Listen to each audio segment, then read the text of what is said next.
Notre problématique se décompose en deux parties majeures. Tout d'abord, l'appréhension de l'objet en passant par une commande simplifiée pour l'utilisateur, mais aussi un retour sur l'effort qui permettrait à l'utilisateur de ressentir l'effort exercé sur l'objet qu'il tente d'appréhender.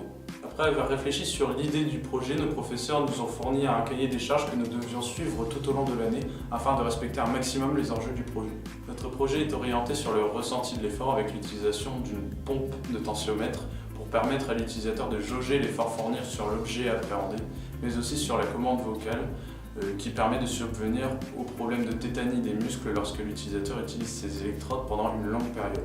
Nous avons conçu cette prothèse suite à une demande particulière, celle de saisir un objet en exerçant un effort adapté. Le principal enjeu de ce projet est le coût, car une prothèse myoélectrique commercialisée sur le marché coûte entre 4 000 et 7 000 euros, là où notre prothèse coûte seulement environ 240 euros.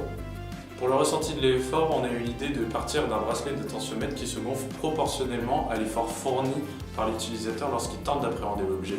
Pour cela, nous avons démonté ce système que nous avons intégré à la prothèse. Nous avons réalisé une étude sur le servomoteur. Pour cela, nous l'avons démonté, puis avons réalisé une modélisation multiphysique sur sinus phi, ce qui nous a permis d'obtenir un écart relatif de la vitesse de 16% entre Sanotis et sinus phi.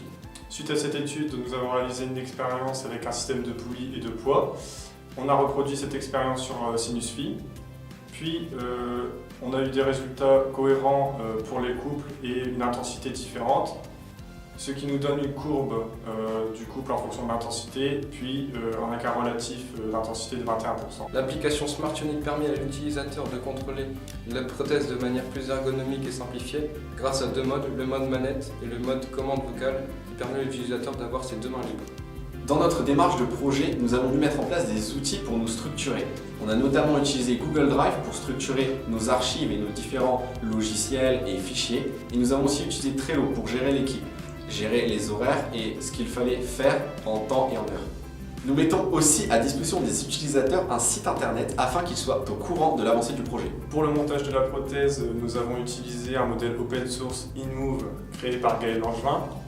Nous avons aménagé ce bras de robot pour en faire une prothèse, notamment avec une emboîture de prothèse déjà existante. Donc voici quelques photos du montage et de l'aménagement que nous avons réalisé. En conclusion, ce projet nous a apporté beaucoup. Premièrement, d'un point de vue humain, nous avons soudé un véritable esprit d'équipe. Ensuite, du point de vue scolaire, nos professeurs nous ont apporté beaucoup de connaissances. Et enfin, nous souhaitons voir plus loin que l'objectif scolaire. Nous voulons continuer ce projet pendant nos études.